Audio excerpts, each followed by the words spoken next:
உலகத்திலேயே கருடனுக்குன்னு தனி கோயில் அமைஞ்ச திருத்தலம் எங்கே இருக்குது தெரியுமா? கர்நாடக மாநிலம் பெங்களூர்லேருந்து 100 கிலோமீட்டர் தொலைவில் இருக்கிற கோலார் மாவட்டத்தில் இருக்கிற கோலாதேவி என்ற சிறிய கிராமத்தில் தான் உலகத்திலேயே கருடனுக்கு தனி கோயில் அமைஞ்சிருக்கு. இந்த கோயில் ஸ்ரீ ராமானுஜரால் பிரதிஷ்டை செய்யப்பட்டதுன்னு நம்பப்படுறது.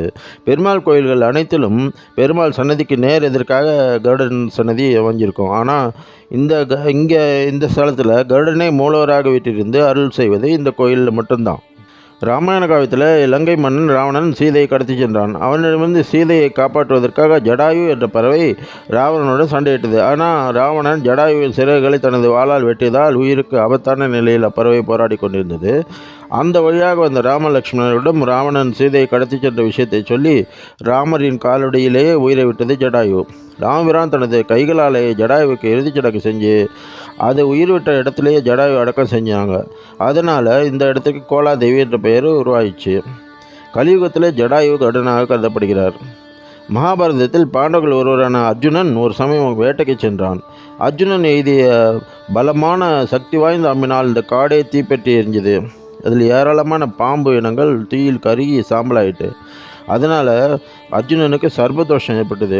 தனது சாபம் தீர பல முனிவர்களிடம் சென்று வழி கேட்டான் அர்ஜுனன். அந்த முனிவர்கள் அளித்த அறிவுரையின்படி இந்த தலத்தை கருடனை வழிபடத் தொடங்கினான் அர்ஜுனன். அவன் செய்த கடும் தவத்தின் பலன் மற்றும் பூஜையின் பலனாக பாம்புகளை அழித்த பாவங்களிலிருந்து வெளியே வந்தான். அன்று முதல் சர்ப்பதோஷம் உள்ளிட்ட தோஷங்களை போக்கும் ஸ்தலமாக இந்த கருடன் கோயில் விளங்குகிறது.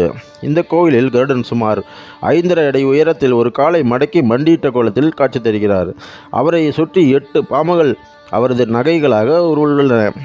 அந்த ஒற்றைக்கல் கருடன் சிலை 12ஆம் நூற்றாண்டில் ராமானுஜரால் நிறுவப்பட்டதாக நம்பப்படுகிறது. அவர் தனது வலது கரத்தில் மகாவிஷ்ணுவையும் இடது கரத்தில் மகாலட்சுமியும் சுமந்த நிலையில் காட்சி தருகிறார். மகாலட்சுமி செல்வத்தின் அதிபதி என்பதால் இடது கரத்தை சற்று உயர்த்தி பிடித்தபடி காட்சி தருகிறார் கருடன். மகாவிஷ்ணுவும் இந்த கருடனும் மகாலட்சுமியை காண்பது போல காட்சி தருகிறார்கள். அதே சமயம் மகாலட்சுமி பக்தர்களை நோக்கி பார்வை செலுத்தியவாறு காட்சி தருகிறார். திருமாலின் வாகனமான கருடன் இங்கு மூலவராக வீட்டிலிருந்து அருள் செய்வதால் இவரை பெருமானின் அம்சமாகவே கருதி பக்தர்கள் வழிபடுகிறார்கள். கருடன் மற்றும் அனுமனுக்கு தனித்தனி சன்னதிகள் அமைந்துள்ளன. இவர்கள் இருவரின் கண்களும் ஒருவரை ஒருவர் உற்று பார்ப்பது போல சரியான சீரமைப்பில் செதுக்கப்பட்டுள்ளது மிகவும் ஆச்சரியமான விஷயம். ஸ்ரீ ராமபிரானே ஜடாயுவுக்கு இறுதிச்சடங்கு செய்ததால் ஜடாயு ஸ்ரீ ராமரின் தந்தை ஸ்தானத்தை பெறுகிறார்.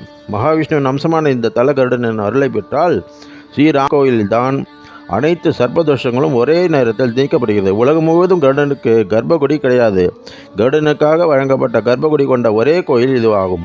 எனவே கருட தேவாலயம் என்றே அழைக்கப்படுகிறது.